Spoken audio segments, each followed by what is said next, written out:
सीमा और राधा दोनों सगी बहनें थीं, मगर दोनों के स्वभाव में जमीन आसमान का अंतर था। राधा जहां स्वभाव से विनम्र और दरियादिल थी, वहीं सीमा एक नंबर की स्वार्थी और लालची थी। कॉलेज खत्म होने के बाद उनके माँ बाप ने उनकी शादी करने का फैसला किया। चूंकि सीमा बड़ी थी, इसलिए पहले उसकी शादी तय की गई। एक दिन घर में सीमा और राधा अपने माता पिता के साथ बैठे हुए थे। सीमा बेटा, मैंने तुम्हारे लिए एक लड़का देखा है। ये देखो, ये उसकी फोटो है। ये तो बताइए पापा कि लड़का कितना पढ़ा लिखा है, उसका घर परिवार कैसा है। मैं नहीं चाहती कि मेरी शादी किसी कम पढ़े लिखे या गरीब से हो जाए।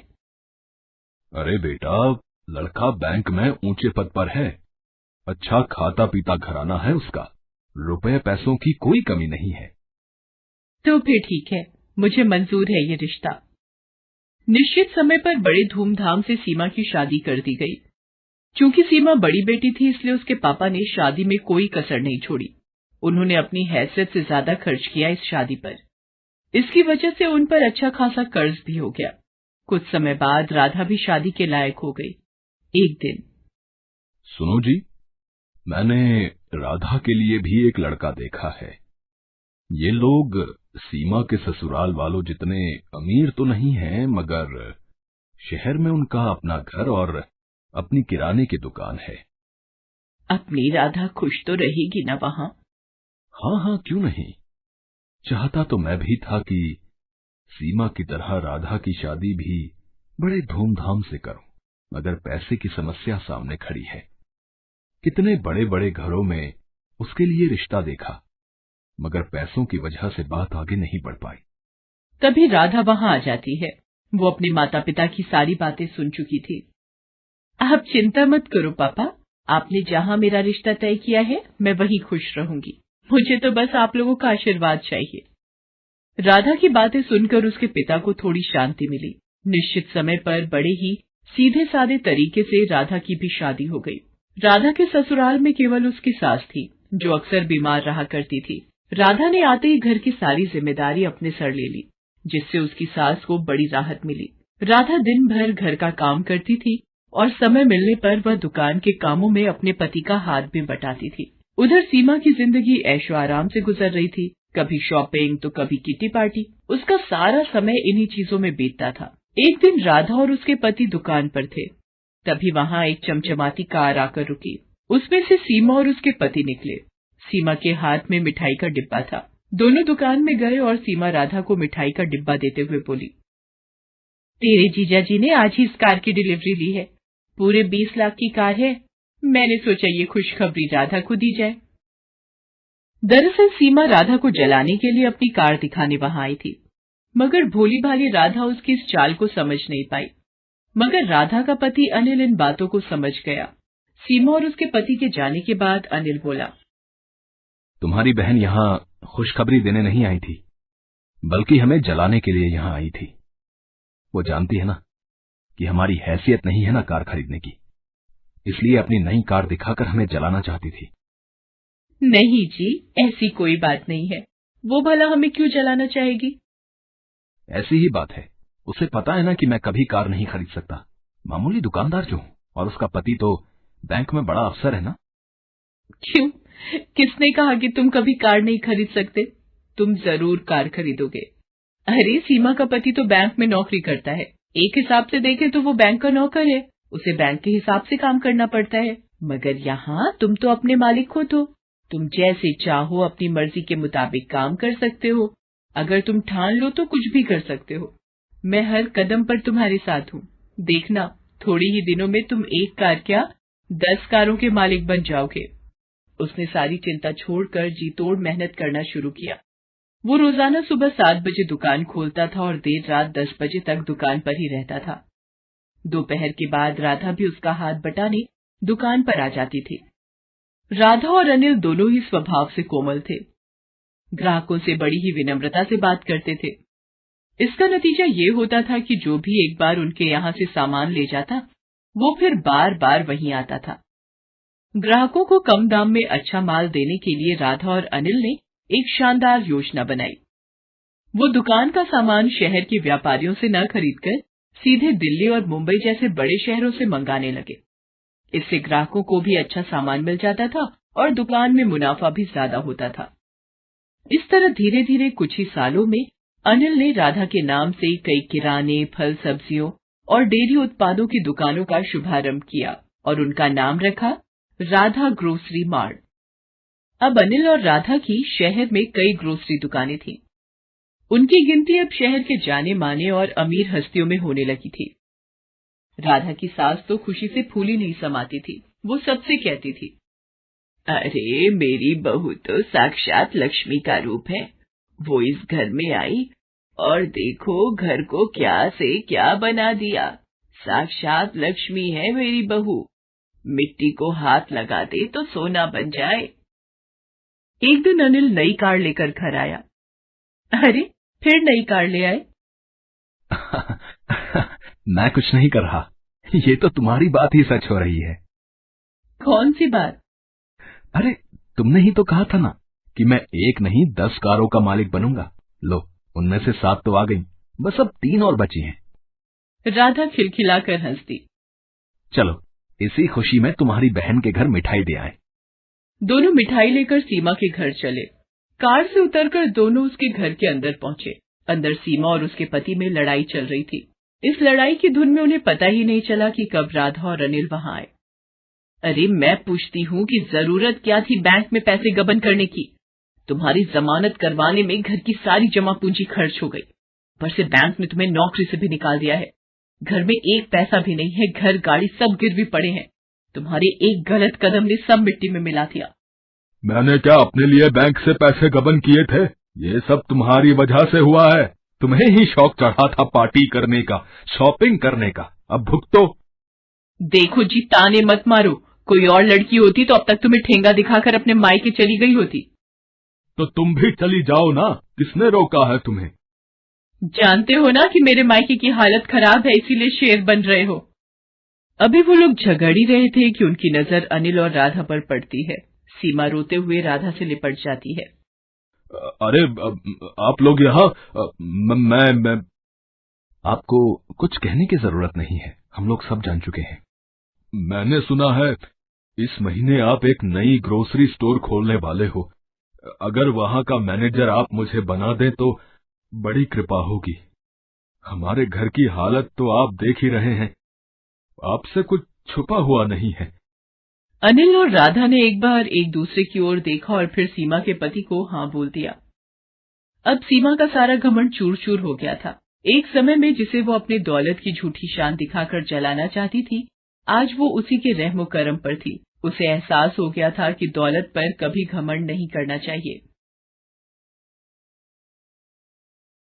प्रीति की बुआ शोभा दिल्ली में रहती थी। प्रीति के पिता धनराज चाहते थे कि प्रीति अपने कॉलेज की पढ़ाई शहर में अपनी बुआ के घर रहकर ही पूरी करे। प्रीति, तुम्हारी बुआ ने सोनिया के कॉलेज में बात कर ली है। तुम अपना सारा सामान पैक कर लो, कल सुबह की तुम्हारी बस है। प्रीति, शोभा दीदी बहुत अच्छे स्वभाव की हैं, वो तुम्हारा पूरा ध्यान रखेंगी। अगले दिन प्रीति अपनी बुआ के घर दिल्ली आ जाती है। सोनिया शोभा से कहती है, मम्मी आपको मेरा ही कॉलेज मिला था इस गांव की गवार के एडमिशन के लिए। सोनिया धीरे बोलो, प्रीति बाहर ही है और वो तुम्हारे मामा जी की बेटी है। भूलो मत, तुम्हारी माँ भी एक गांव से ही शादी करके शहर आई थी। मम्मी आप जो भी बोलो पर मुझे इस गांव वाली से दूर ही रखना, वरना मेरा स्टेटस भी खराब हो जाएगा। पता नहीं, लग रहा है इसके आने से घर में गोबर जैसी बदबू आ रही है। मैं जरा नहा कर आती हूँ। प्रीति सोनिया के कमरे से आती आवाजों को सुन तो रही थी, पर अपनी बुआ के निर्मल स्वभाव के कारण वो उस वक्त चुप रही। अगले दिन प्रीति कॉलेज जाने के लिए तैयार होती है। तुम ये देसी सलवार कमीज में कॉलेज जाओगी? पर गांव में तो मैं यही सलवार सूट ही पहनती हूँ और मैं यही लेकर आई हूँ। नहीं नहीं प्रीति, ये अच्छा है जो भी तुमने पहना है। सोनिया को तो फिजूल में मजाक करने की आदत है। वैसे मैंने ड्राइवर को बोल दिया है, तुम सोनिया के साथ ही कॉलेज चली जाओ। सोनिया, प्रीति का कॉलेज में पहला दिन है, इसका ख्याल रखना। सोनिया मुंह बनाती हुई गाड़ी में जाकर बैठ जाती है। प्रीति भी उसके साथ चुपचाप गाड़ी में बैठ जाती है। पूरे रास्ते प्रीति सोनिया से बात करने की कोशिश कर रही थी, पर सोनिया बार बार अपने मेकअप में और अपनी सेल्फी लेने में ही व्यस्त रही। सोनिया कॉलेज आने से थोड़ी देर पहले ही ड्राइवर को गाड़ी रोकने के लिए कहती है, ड्राइवर गाड़ी रोको, प्रीति गाड़ी से नीचे उतरो। पर सोनिया मैडम, आपका कॉलेज तो अभी थोड़ा आगे है। ड्राइवर, तुमसे जितना कहा जा रहा है उतना सुना करो। और प्रीति, तुम यहाँ से कॉलेज अकेले जाओगी पैदल। मैं नहीं चाहती कि मेरी फ्रेंड्स तुम जैसी गांव की गवार को मेरे साथ गाड़ी से उतरते हुए देखें। सोनिया प्रीति को गाड़ी से उतार देती है और गाड़ी आगे चली जाती है। प्रीति अकेली सड़क पर पैदल ही कॉलेज तक पहुंचती है। वो सोनिया के पास जाती है। सोनिया, सोनिया सुनो तो। सोनिया, वो सलवार कमीज वाली लड़की तुम्हें आवाज दे रही है।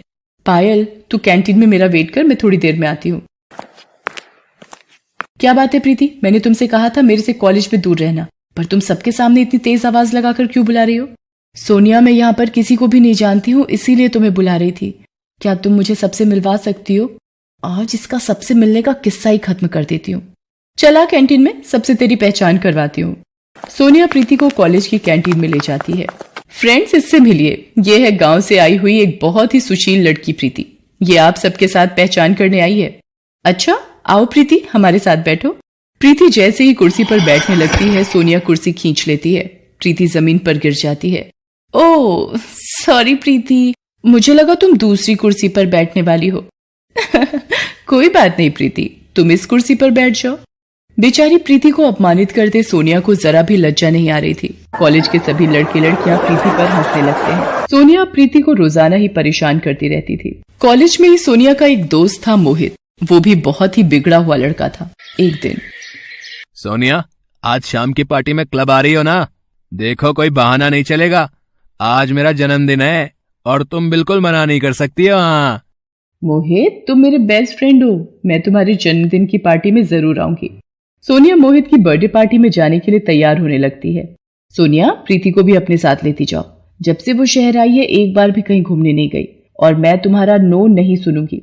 ओके मम्मी, पर इसे बोल देना अपने सलवार सूट में ना जाए, कोई जीन्स और कुर्ती पहन ले। प्रीति भी सोनिया के साथ क्लब की पार्टी में चली जाती है। सोनिया प्रीति को एक टेबल पर बिठाकर मोहित और उसके दोस्तों के बीच चली जाती है। Hello Sonia, thank you so much, तुम मेरी पार्टी में आ गई, मानो 4 चांद लग गए। आओ डीजे पे डांस करते हैं। सोनिया मोहित और उसके दोस्तों के साथ डीजे पर डांस में व्यस्त हो जाती है। प्रीति पानी लेने के लिए काउंटर पर जाती है। तभी, कितनी गोलियां डाली हैं ड्रिंक में? बेफिक्र रहो, इतनी गोलियां डाल दी हैं कि सोनिया को सुबह तक होश नहीं आएगा। ये लोग सोनिया के बारे में क्या बात कर रहे हैं? उसे क्या पिलाने वाले हैं? मुझे सोनिया को बताना ही होगा, ये जरूर सोनिया के साथ कुछ गलत करने वाले हैं। मोहित सोनिया के लिए ड्रिंक लेकर जाता है। प्रीति सोनिया से कहती है, सोनिया, इन्होंने इस पानी में कुछ मिलाया है, तुम इसे मत पीना। ये क्या बकवास कर रही हो? सोनिया, ये लड़की कौन है?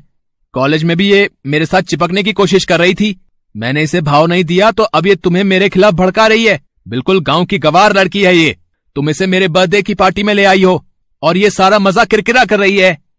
मेरे से बहुत बड़ी गलती हो गई जो मैं तुम्हें अपने साथ इस पार्टी में ले आई। अभी के अभी ऑटो करो और यहाँ से रफा दफा हो जाओ। इस पार्टी में मुझे तुम्हारी शक्ल ना दिख जाए। गार्ड, इस लड़की को गेट से बाहर कर दो। प्रीति को ना चाहते हुए भी क्लब से बाहर जाना पड़ता है, पर उसे सोनिया की चिंता हो रही थी और वो सोनिया के पास वापस जाने का तरीका ढूंढ रही थी। उधर मोहित सोनिया को नशे की गोलियां मिलाकर वो ड्रिंक पिला देता है। मोहित, मुझे चक्कर आ रहे हैं, सिर घूम रहा है। अब एक काम करते हैं ना, हम ऊपर रूम में चलते हैं। मोहित सोनिया को होटल के कमरे में ले जाता है और सोनिया के नशे में होने का फायदा उठाने लगता है। मोहित, छोड़ो मुझे, ये क्या कर रहे हो? बचाओ, बचाओ। क्यों? कॉलेज में तो बड़ा स्टाइल मारती रहती हो, अब शर्माने का नाटक क्यों? मैं ही तो हूँ तुम्हारा बेस्ट फ्रेंड, मुझसे क्या शर्माना। तभी दरवाजा पीटने की आवाज आने लगती है। सोनिया किसी तरह दरवाजा खोलने में कामयाब हो जाती है। प्रीति, तू? मैंने तो... सोनिया बेहोशी की हालत में थी। इतनी देर में शोभा भी होटल पहुंच जाती है। प्रीति ने शोभा को फोन कर दिया था और सारी बात बता दी थी। शोभा ने मैनेजर से फोन पर बात की और प्रीति को अंदर आने की इजाजत मिली। सर, इसी लड़के ने सोनिया को नशे वाला पानी पिलाया था। गार्ड, पकड़ लो इस लड़के को, हमारे होटल का नाम खराब करता है। तुझे तो मैं पुलिस के हवाले करूंगा। इंस्पेक्टर साहब, इस लड़के को यहां से ले जाइए। बड़े घर के बिगड़े साहबजादे हैं ये, जेल की हवा भी खानी जरूरी है।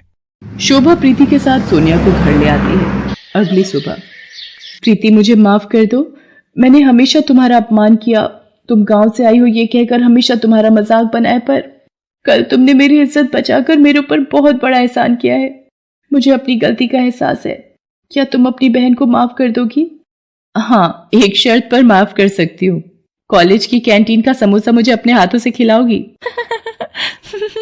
उस दिन के बाद से सोनिया का स्वभाव प्रीति के लिए बिल्कुल बदल जाता है। शोभा भी ये सब देखकर बहुत खुश होती है। शहर की छोरी, गांव की गोरी एक दूसरे के दिल में प्यार की जगह बना लेती हैं।